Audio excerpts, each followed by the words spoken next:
Live होदोंमोन गोबां मानसिफ्रा लाइभ होनायाव गोबां मोजां मोनदों आरो आं माखासे दिनै विथ माखासे डकुमेन्ट्स आरो माखासे रिपर्ट्स बेफोरखौ लानानै आं नोंथांमोननि सिगाङावहाय फोरमायनो सानदों फार्स्ट अफ अल नोंथांमोनहा बेखौ फोरमायनो हागोन मा होनदों साउन्डआ माबायदि जादों साउन्डआ एसे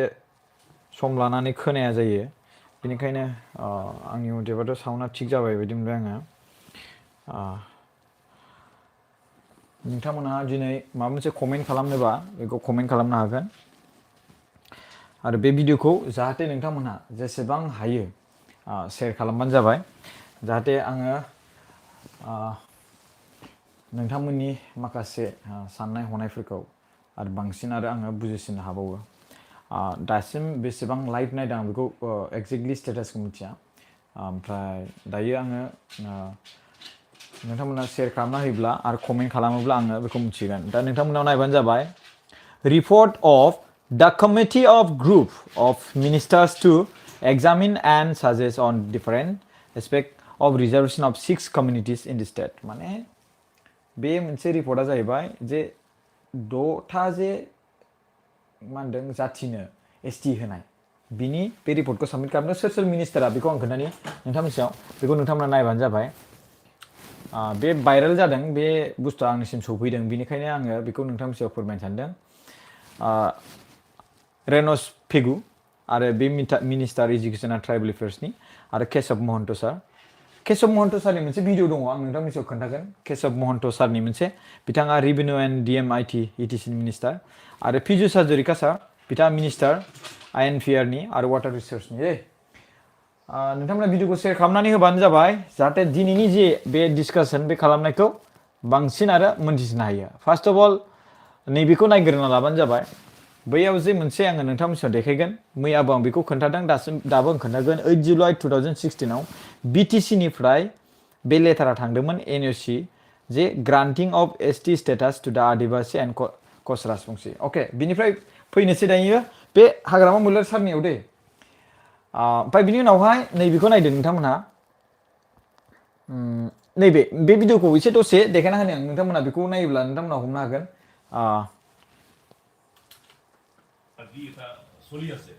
বা বিতৰ্ক বা কিবা কিবি চলি আছে তো আমি কোচামচি জাতি হিচাপত যেহেতু মই এটা সময়ত নেতৃত্ব লৈছোঁ ক্লাছৰ সভাপতিও আছিলোঁ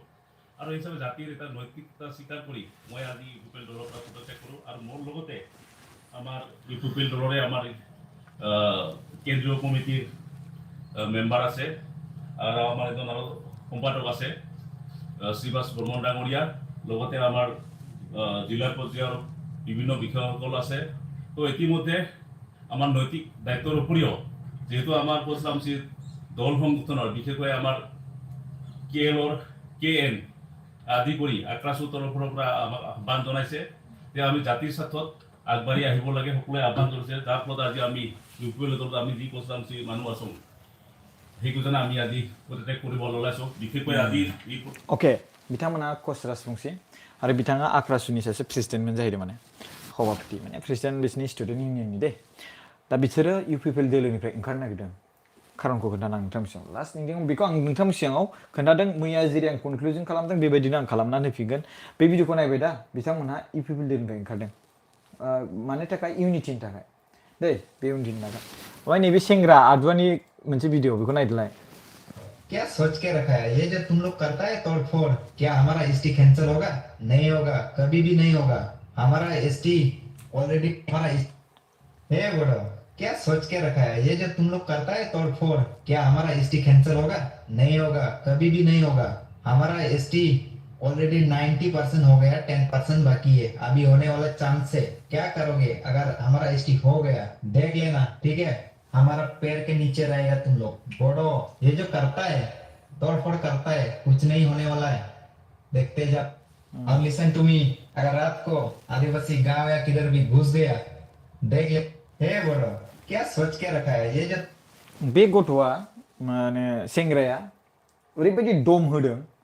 आदिबासिनि गामि सामि खाथियाव थाङोब्ला ओरै थोरै बेखौ थाबैनो पुलिसा बिनि सायाव एक्सन लानांगौ बे जोंनि डिमान्ड जातिजों जाति दावराव खालामनायनि मोनसे लामा लादों बे सेंग्राया आरो लोगोसे आं बेखौ बुंगोन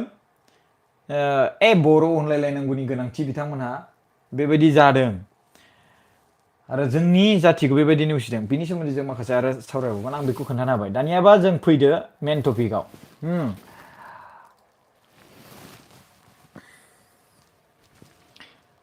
मा होनदों दानि जे आं देखायनाय रेनस पिगु सार पिजुस हाजरिका सार आरो केशब महन्त सार बेसोर साथाम मिनिस्टारफोरनि जे मेमरेन्डाम बा मोनसे मा होनदों रिपर्ट बेखौ केबिनेटआव जे एप्रुभ खालामनाय 6.6 चेप्टार 6 नि 6.6 आव मा लिरदों नाय बेखौ गोसो होनानै बेखौ नायबानो जाबाय नोंथांमोना कमेन्ट खालामबानो जाबाय आरो शेयार खालामबानो जाबाय inclusion of Moran Matak and Koch Rajbongshi Goalpara in ST plan the GOM recommend granting ST plan status to the following communities Moran Matak Koch Rajbongshi of the मेन बाथ्राया बेयाव सफैबाय Kos Rajbongshi of the undivided Goalpara district provide an NOC is issued by BTC in respect of the BTC part of the undivided Goalpara district. मा बाथ्राया बिसोरना बिराद गिदिर बाथ्रा बियो खोनासं Kos Rajbongshi of the undivided Goalpara district provided an NOC is issued by BTC in respect of the BTC part of the undivided Goalpara district. Goalpara district आ जाहैबाय undivided होनना बुंबा बेयाव चिरां आरो क'क्राझारबो थाफादेरो. That means 2016 मायथाइयाव जे बिथाङा NOC हरबाय बै लेटार नुबाय बिथांनि खर'आ एसे गाज्रिमोन नामा? Undivided means मा? अब्ला बिथाङा गोथाङै जों 5,000निबो बारा मुंख्लं जानायनि बै बे जे मोनसे मोननाय फिथाइ बेखौ ओरैनो फ्रियावनो आगारनाय बायदि बिथाङा NOC हरबाय हाग्रामा महिलारी सार बिथाङा बिनिफ्राय आरो दुखुनांथावसिन बाथ्रा मा दंबावो लास्ट हेल्ड बेयाव नाय बिसोर साथाम मिनिस्टारा बेयाव लिरदों दै This group possess clear मा होनदों ethnographic characteristics identifiable settlement areas and limited overlap with other social groups. Their inclusion in the existing STP list does not have much opposition. आरे जोंथ' opposition दंना जोंथ' oppose नोंथांमोनहा ST होनो नागिरदों मा होनदों स्टेटआ जों oppose खालामालासिनो थागोन केशब महन्त सारनि मोनसे भिडिअ आं नोंथांनि सिगाङाव देखायनोसै नाय बेखौ नायग्रोदो बिनि उनाव केशब महन्त सारनिखौ केशब महन्त सारनिखौनो नायग्रोनोसै नामा नै बेखौ नायदो नोंथांमोना नाय অল ইন্ডিয়া লেভেলত সব ইকুৱেল এছটি সৰ্বভাৰতীয় পৰ্যায়ত যেতিয়া আইএছ পৰীক্ষা হ'ব অন্য হ'ব সেই ষ্টেটাছটো সকলো সমান এছটি কিন্তু অল ইন্ডিয়া লেভেলত সব ইকুৱেল এছটি সৰ্বভাৰতীয় পৰ্যায়ত বুজিदोंना नोंथांमोना भारतनि संबिधाननि दफा मथे 342 नि बायदिब्ला एसटिआ मोनसेल' रोखोमनि ओमफ्राय दा बेवहाय बिथांमोना जोंनि मेगनाव साद्रि सारफ्लानानै एसटि बि एसटि हिल्स जोंनि आसाम स्टेटआव खालामनानै दोनदों पलिटिक्स राजखान्थिनि थाखाय दा केशब महन्त सारा बेखौ निउस मिडियानि सिगाङाव बुंदों जे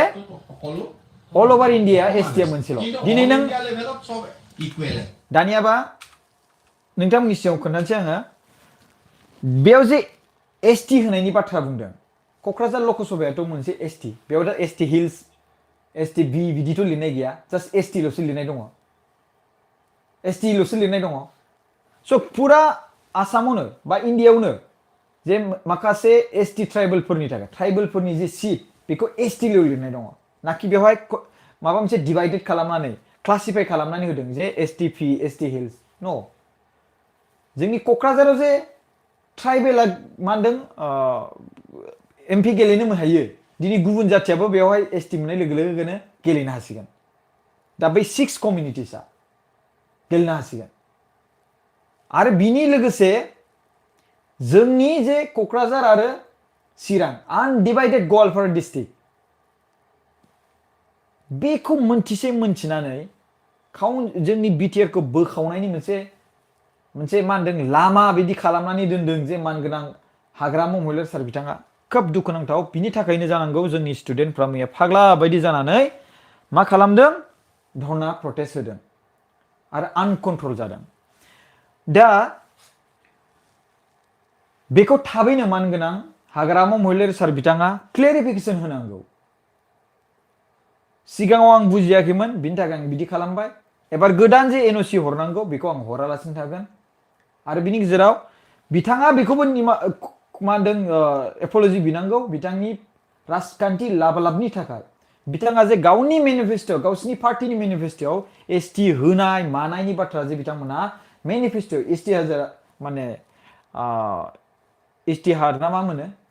बेवहाय लिरदों मेनिफेस्ट'आव दा बै बे जे रोखा रोखा जे बिथाङा जे एसटि होनायनि बाथ्रा बुंबाय भट लाबालाबनि थाखाय आरो गोबां सोद्रोमाफ्रा जे बुंबाय जे हाग्रामा सारा एनअसि हरब्लाल' एसटि जायो नामा होननानै आसलते मानो एनअसि हरनांगौ खोथाया बेसो एनअसिखौ मानो हरनांगौ हाजार हाजार सोद्रोमानि मुंख्लं जाबाय इभेन जोंनि न'खरनिबो सोद्रोमा दं बेवहाय गावबो हाथियार हमनानै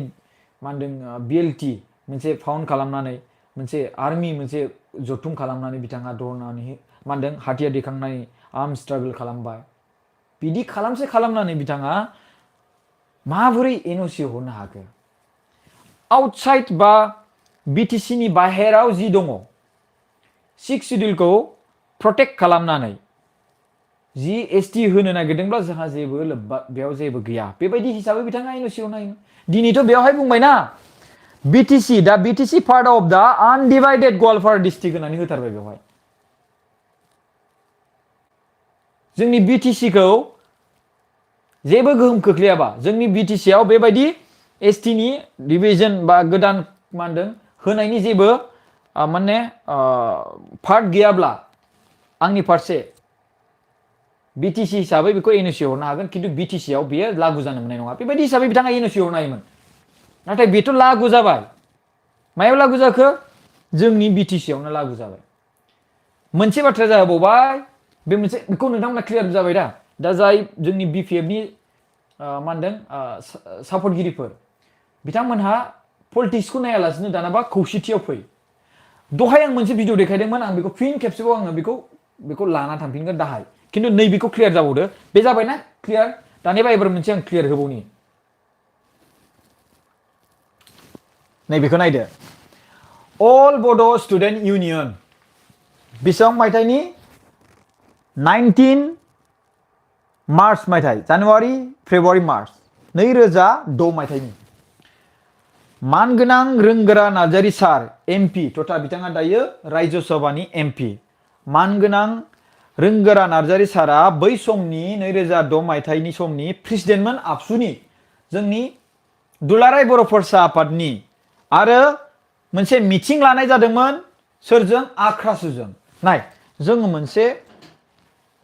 मुभमेन्ट खालामदों जों बै मुभमेन्टआव रावबो जोंखौ जाहाथे दा बादा होथों जों बेयावहाय जों गावनि फार्स्ट मा होनदों थांखिखौ मोनहैनो थाखाय जों माखासे बेलायाव जों माखासे बाथ्रा पइन्ट डट दोननानै जों रायज्लायनो गोनां जायो बे समाव बिथांमोनहा मोनसे मिटिं लादोंमोन मानगोनां रोंगोरा नार्जारी सारा जाहाथे जोंनि मुभमेन्टआव रावबो बादा होआ जोंखौ सापर्ट होयो मिटिं इन बिटुइन एबसु एन्ड आख्रासु बड'फा हाउसआव लादोंमोन थिनथा बाजियाव 19 मार्च 2006 मायथाइनि मोजां गोसो होना खोनासं नोंथांमोना गोनो गोथो जाया जाहाथे नोंथांमोना गामि गामि बेखौ खोन्थाजोबनांगौ दै बे नोंथांमोननि दायथ' दिनै आङो सम दिहुननानै भिडिअ बानायदों नोंथांमोना भिडिअ बानाय होनबाय थादों दा खोनासंबो मोजाङै भिडिअ बानायनायखौ Today, on this day of 19 March 2006, an organizational meeting in between EBSU and Akrasu is held to discuss the issue relating to respective organization and after the discussion the meeting आं नैबेखौ बारा हमनो हायासै बेयो trade बेर ना मामोनथाय discussion the meeting मा होनदों unanimously adopt the following resolution. बे resolution नङा होमबा मोनसे resolution लिरदों सोरजों आबसु आरो आक्रासुनि गेजेराव मोनसे मा जादों आन्डारस्टेन्डिं मोनसे बिथांमोना मोनसे एग्रिमेन्ट टाइपखौनो होनजाबाय जोंनि मुभमेन्टआव नोंथांमोना जोंखौ दाबादा हो जोंबो नोंथांमोननियाव बादा होआ बे मोनसे बिदि दै खिन्थु मोनसे बाथ्राखौ बेयाव रिजोल्युसन नाम्बार 1 आव लिरनायखौ मोजां खोनासं आरो 2 बो दङ दै बेयावनो पइन्ट दंजोबो नोंथांमोना बेखौ गोनो गोथो जानाङा बिराद भाइरेल खालामगासिनो दं मानगोनां रोंगोना नार्जारी सारखौ लानानै बेखौ नोंथांमोना क्लियार जानांगौ आरो बिनि सायाव आं दिनै क्लियारिफिकेसन बे मिनिंखौ आं नोंथांमोननि सायाव फोरमायनो सानदों आरो नोंथांमोना बेखौ मोनथियोब्ला दिनै नोंथांनि गामियाव नोंथांनि लोगोरिफोरनो बेखौ फोरमायना होनो हागोन आरो बे भिडिअखौ अननानै जेसेबां हायो शेयार खालाम बेसेबां भिउ जादों आं बेखौ मिथिया only 34 ঠিক আছে जेबो नङा The Apsu and Akrasu is very much unanimous to respect each other's issue and resolve to work together in certain common issue in days to come. फैनो गोनां समाव जों जाहाथे मिलिजुलियै खामानि मावनो हायो आरो जों मोननै आफादा गावजों गाव आसि थुलायैनि आरो माने जयैनो खामानि मावनि नोंथांमोना जि बिदों नोंथांमोना बिबाय था जों जाहाथे नोंथांमोननियाव जोंबो जेबो मा खालामा मा होनदोंमोनलाय हेंथा होआ आरो नोंसोरबो जोंनियाव दा हेंथा हो रिजोल्युसन नाम्बार 2 बेयाव होनदों बिथांमोनहा एसटि बिदों बेखौ मिथिखागौ ओंखायनो रिजोल्युसन नाम्बार 2 लिरदेरबावदों मानगोनां रोंगोरा नार्जारी सारा खोनासं मोजाङै बिनिखौ Apsu is in favor of the solution to the caste Rajbongshi scheduling issue as ST under the separate category in them without affecting the rights and privileges of the existing ST of Assam. दानिबा खोथाखौ खोनासं without affecting the rights and privileges of the existing ST that means जों दा existing ST दा जाय 6टा जनजाति बिथांमोना लानो नागिरदों बिथांमोना दा गोदान आरो जोंनियाव जाहाथे एफेक्ट जायालासे बिथांमोननो होयोब्ला जोंहा बेयाव जेबो गैयानो खिन्थु एफेक्टआथ' जाबायना एफेक्टआ जागोन जायाखै जाबाय एफेक्टआ माबोरै जाखो होनना बुंबा दिनै गोबां बिथिङाव एफेक्ट जाबाय दिनै नों नायोब्ला लकसभानि सिटखौ नायदों जोंनि क'क्राझार लकसभा सिट बेथ' एसटिनिसो बेयावथ' खुनु माबा एसटि हिल्स बि बिदिथ' लिरनाय गैया अनलि एसटिल' लिरनाय दं बा एफेक्ट जागोन जायाखै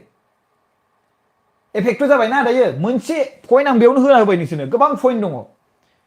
हा बे पइन्टखौ नोजोर होयोब्ला एफेक्ट जाबाय जोंनियाव एक्जिस्टिंआवहाय साख्रिनि बेलायावबो एफेक्ट जासिगोन हानि बेला ट्राइबेल बेलेन्स ब्लक दा बेयावथ' ट्राइबेल बेलेन्स ब्लकआवथ' एसटि हिल्स एसटि बि बिदि लिरनाय गैयाना जास्ट ट्राइबेल बेलेन्स ब्लक एन्ड एसटि अब्ला जोंनि जायगायाव बिथांमोना हानि मोन्थाय मोनसिगोन जोंनि एरियायाव जोंनि माबायाव बिटिसिआव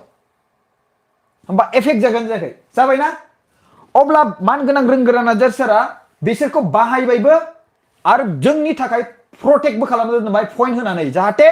एफेक्ट जायाब्लालाय जोंहालाय मानोथो प्रब्लेमाव जोंहा जेबो खहा जायाब्ला जोंहालाय मालाय मोननांगौखौ जोंहा मानोथो प्रब्लेम जानांगौ नाथाय जोंनियाव दा एफेक्ट जादोंना जोंनि बारियाव एटेक जाबायना दा जोंनि लकसभा सिट नायल' जाल' क'क्राझार बेयाव एफेक्ट जाबाय जोंनि जि हा बिथांमोना बेयाव राइट्स मोनसिगोन हा बायनो हासिगोन ओरैनो आनडिभाइडेड गवालपारा डिस्ट्रिक्टआव चिरां आरो क'क्राझार दंखायो बे जाहैबाय रोंगोरा नार्जारी सारनि बै समनि प्रेसिडेन्ट समाव बिबान थानाय समाव मिटिं जानायखौ बिराद मानसिफोरा भाइरेल खालामबाय थादों बेखौ आङो नोंथांमोननि सिगाङाव बिराद मोजाङै आङो बेखौ क्लियार खालामना होबाय विदाउट एनि एफेक्टिं आवर माने अल एक्जिस्टिं माने राइट्स माने एक्जिस्टिं एसटि बिथांमोननि जि मोनसे माने राइट्स बे राइट्स थामोनथाफोरा जाहाथे जेबो एफेक्ट जायालासिनो थायोब्ला जोंहा बेयाव हेंथा गैया नाथाय दायो आबसुआ मानि थाखाय हेंथा दायो जों मानि थाखाय हेंथा बिकज अफ जोंनियाव एफेक्ट गोलैदों जोंनि ट्राइबेल बेलेन्स ब्लकआव दिनै जोंनि हाखौ बिथांमोनाबो मोनगोन जुदि बिथांमोना ट्राइबेल बेलेन्स ब्लक होननाय हिसाबै बिथांमोना बिसोरो दा गोदान जि एसटि बिथांमोना मोना होनना बुंब्ला जोंहा जेबो नङा बेयाव जोंहा जेबो प्रब्लेम गैया खिन्थु बेयावथ' एसटि मिन्स केशव महन्त सारानो बुंबाय मिनिस्टार केशव महन्त बिथाङाबो बै रिपर्ट बानायनायाव द'था कमिउनिटिस एबा द'था जाथिनो बे एसटि स्टेटास होनायाव बिथाङाबो सासे मेम्बार सासे सोद्रोमा बिथाङाबो आरो बिथाङा निउस मिडियायाव बुंबाय एसटिया मोनसेल' इन्डियायाव होनदों जोंखौ दा आसामाव हाद्रि फुनलानानै एसटि बि एसटि हिल्स बानायफ्लानानै उनावहाय फिउचाराव लासै लासै लासै अरख्रेबलांनायनि प्लेनिं नाथाय केशव महन्त सार बिथाङा रोखा बुंना होखाबाय एसटिआ इन्डियायाव मोनसेल' होननानै अब्ला बे हिसाबै नायोब्ला बोरै एफेक्ट जायालासिनो थाखो एफेक्ट जाबायना नंगौ नङा दानियाबा फैदोलाय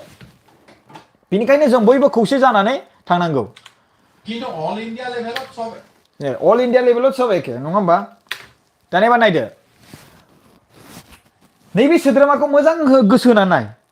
बिथाङा गुबुन जाथि दै बर' जाथि नङा बिनि बुंनाय बाथ्राखौ खोनासं गोसो होनानै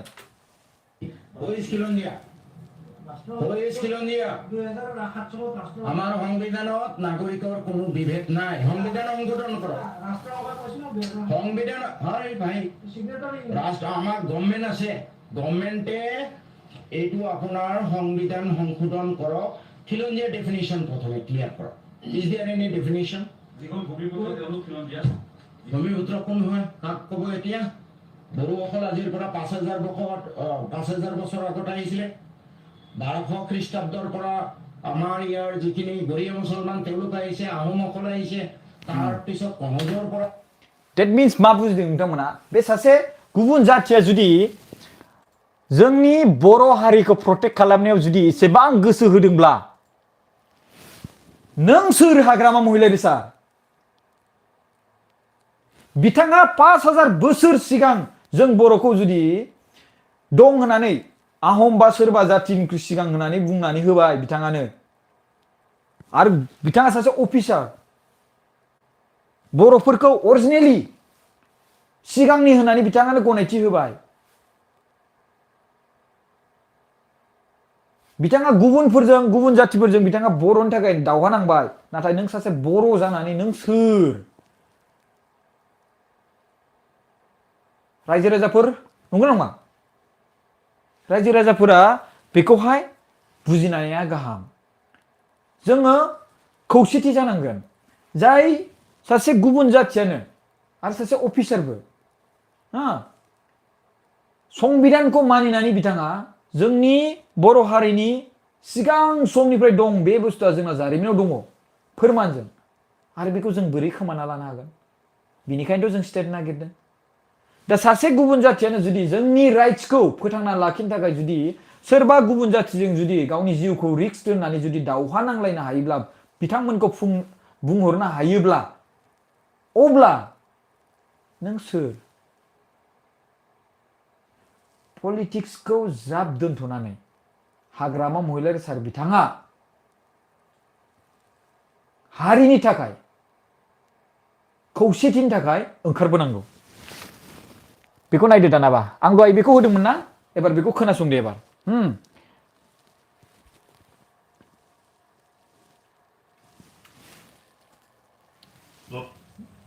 নামকেইটা সন্নিৱিষ্ট কৰা হৈছে প্ৰায় 22 জন আছে ইয়াৰ পিছতে আকৌ পৰ্যায়ক্ৰমে बेखौ मोजां खोनासंफिनदो एबार আমাৰ পঞ্চায়তসকলৰ যি জনপ্ৰীকৰণৰ বিষয়ৰ ওপৰত এটা চলি আছে বা বিতৰ্ক বা কিবা কিবি চলি আছে তো আমি পঞ্চায়তী জাতি হিচাপত যেহেতু মই এটা সময়ত নেতৃত্ব লৈছিলোঁ আক্ৰাছৰ সভাপতিও আছিলোঁ আৰু এই হিচাপে জাতিৰ এটা নৈতিকতা স্বীকাৰ কৰি মই আজি ইউপিএল দলৰ পৰা পদত্যাগ কৰোঁ আৰু মোৰ লগতে আমাৰ ইউপিএল দলৰে আমাৰ কেন্দ্ৰীয় কমিটিৰ মেম্বাৰ আছে আৰু আমাৰ এজন আৰু সম্পাদক আছে শ্ৰীবাস বৰ্মন ডাঙৰীয়া লগতে আমাৰ জিলা পৰ্যায়ৰ বিভিন্ন বিষয়াসকল আছে তো ইতিমধ্যে আমাৰ নৈতিক দায়িত্বৰ উপৰিও যেহেতু আমাৰ পঞ্চায়ত দল সংগঠনৰ বিশেষকৈ আমাৰ KN আদি কৰি আক্ৰাছৰ তৰফৰ পৰা আমাক আহ্বান জনাইছে যে আমি জাতিৰ স্বাৰ্থত আগবাঢ়ি আহিব লাগে সকলোৱে আহ্বান জনাইছে তাৰ ফলত আজি আমি ইউপিএলত আমি যি পঞ্চায়ত মানুহ আছো সেইজনে আমি আজি পদত্যাগ কৰিব ওলাইছো বিশেষকৈ আজি एबार बिनि बाथ्राखौ मिनिंखौ गोसो होनानै नोंथांमोना खोनासंदो बिथांमोनहा इउपिपिएल दोलोआव दंमोन दा बिथांमोना इउपिपिएल दोलोनिफ्राय ओंखारबाय खारना मा बिथांमोननो जे कच राजबंशी एसटिनि दाबि खालामनाय बै दाबि खालामनायाव ज' खौसेथियै दावहा नांनो थाखाय ज' खौसेथियै दावहा नांनो थाखाय आरो बिथांमोना केल' जाय हाथियार लाग्रा बिथांमोनखौबो बिथांमोनहा लेंहरबाय खौसेथियै दावहा नांनानै बिथांमोना राजखान्थिखौ दोलोखौ गारनानै अब्ला हाग्रामा महिलारि सार बिथांनि मोनसे एनअसिनि थाखायनो बिथांमोना नेनानै दङ एनअसि हरब्लानो हरखांखाबाय आरो हरबावबानो जे एसटि बिथांमोना मोनसिगोन 10%ल'सै होननानै बै सेंग्रायाबो दहायनि नैबे सेंग्रायाबो बुंबाय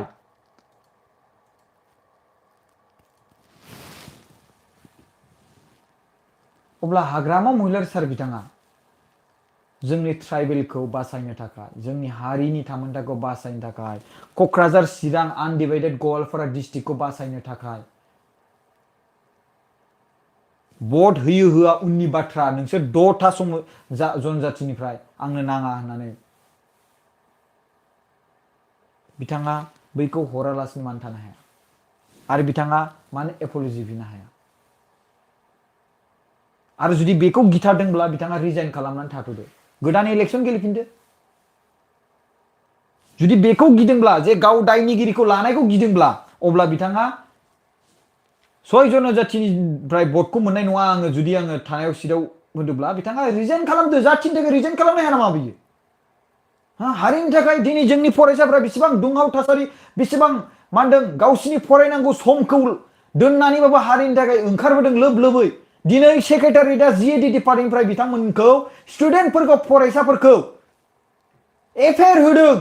जेराव गावनि जातिनि गावनि हारिनि गावनि ट्राइबेल स्टेटासखौ बासायनो थाखाय दिनै बिथांमोनहा धरना होदों फरायसा स्टुडेन्टफ्रा बेवहाय हाग्रामा महिलारि सार बिथाङा बिटिसिनि सासे चिफ आरो गाहाय सोरनाव हिम्मत दं उइदाउट चिफनि पारमिट गैयालासे सोरबा सेक्रेटारिया एफआइआर होनो हानाय आरो बेबो जोंनि फरायसाफोरनि सायावहाय सोरबा सेक्रेटारिनाव पावार दं नामा उइदाउट चिफ उइदाउट सीएम बिथांनि पारमिसन मोनागारा डिपार्टमेन्टनि सेक्रेटारियेटआ सोरनि जोंनि बर' हारिनि बा जोंनि ट्राइबेल स्टुडेन्टफोरनि सायावहाय एफआइआर होनो हानाय गैया अब्ला हाग्रामा महिलारि सार बिथाङा जोंनि बर' हारि जाथिनि सायावहाय एफआइआर होनाय जाबाय मानो होनबा बिथाङासो सासे दायो अथरिटि बिटिसि सरकारनि बिथाङा चिफ बिथाङा सासे चिफ बिटिसिनि बिटिआरनि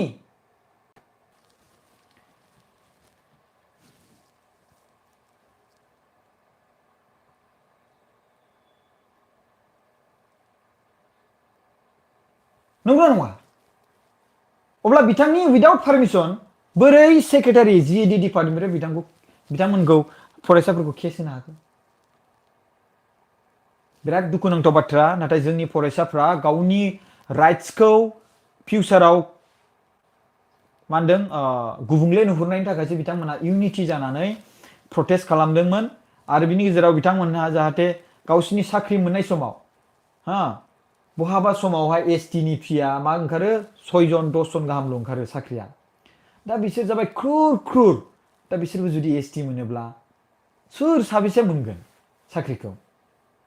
ओरैनो गोबां जोंनि ट्राइबेलफोरखौ गादबनायनि थाखायनो जोंनि बर' हारि गोबां गावबागाव कार्बिफ्राबो काउन्सिल बिना लादों जोंनि बर'फ्राबो स्टेट बिदों मानि थाखाय खारना बेनो नाथाय बेखौ मोनथिनानैबो हाग्रामा महिलारि सार बिथाङा मानो बेबायदि मा होनदों एनअसि हरखो दे बिथाङा एनअसि हरनायाव जोंहा जेबो आपत्ति गैयामोन जेब्लासिम जोंनि बिटिसिआव गोहोम खोख्लैयामोन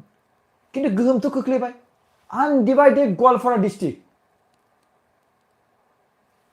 क'क्राझार चिरांनि बाहागो दंफायो आनडिभाइडेड होनना बुङोब्ला अब्ला मा जाखो बिटिसि एकर्ड खालामनायनि जुदि बेखौनो जुदि बिथांमोना मोनोब्ला गोबां दुखुनांथाव बाथ्रा मानगोनां रायजो राजा नोंथांमोन बिथांमोनहाबो अब्ला लोगो लोगोनो नैबे एमपि लकसभानि एमपिआव बिथांमोनाबो टिकेट मोनगोन आरो बिथांमोनाबो गेलेनो हागोन अब्ला बेवहाय जोंनि भटआ डिभाइड जागोन जोंहा गोबां लोरबांथि जासिनगोन ओरैनो जों गोबां माने मा होनदों गावजों गाव खौसेथि गैयिनि थाखायनो मा होनदों बै बे मा होनो जा हिराचरनिया सिगाङावबो देरहालायदोंमोन एबारसो जोंनि मानगोनां प्रमद बर' सारनि नाजानायाव बिथांनि खामानि मावनायखौ मोजां मोननानै गोबां बर' रायजो राजाफ्रा खौसेथि जानानै भट होदोंमोन नाथाय बेखौ नुनानै बिथांमोना थोर थोर गिनानै मा होनदों जोंनि बर' हारिनि मानगोनां प्रमद बर' सारा जे माखासे गोबां आयदायाव जोंनि मा होनदों हारिखौ गोजौ सोलोंथाइ फारसे लांनाय बेफोरखौ नुनानै माखासे षड़यजन्त्र खालामदों जानांगौ बेखौ नोंथांमोना मिथिगौ जेराव इसेबांखिनि भटार्स गैया बेयाव भटार्स जादों जेराव बेबायदि मोननो गोनां गैयामोन बेयाव मोनदों बेनो जाबाय मानगोनां मामा नोंथाङा मिथिखागौ जों बिथांजों दावहा नांनोबा जों खौसेथि जानांगोन ओमफ्राय दा फुथ्ला बायदि बाहायजादों गोबां साननो गोनां बाथ्रा स' बेनो नोंथांमोननि सिगाङाव आं बुंनांगौआ जे हाग्रामा सारा जुदि सरकाराव थानानै गोनो गोथो जुदि कनफिउजन जादोंबा बिथाङा रिजाइन होफिनदो गोदानै इलेक्सन गेलेफिनदो आरो बिनि गेजेराव एसटि होनांगौ होनाङा बेखौ नेक्स्टआव जाय सरकार फैगोन बिथांमोना खालामगोन मोनखाया एनअसि सोर हरगोन गावनि मोनखानाय रायजोखौ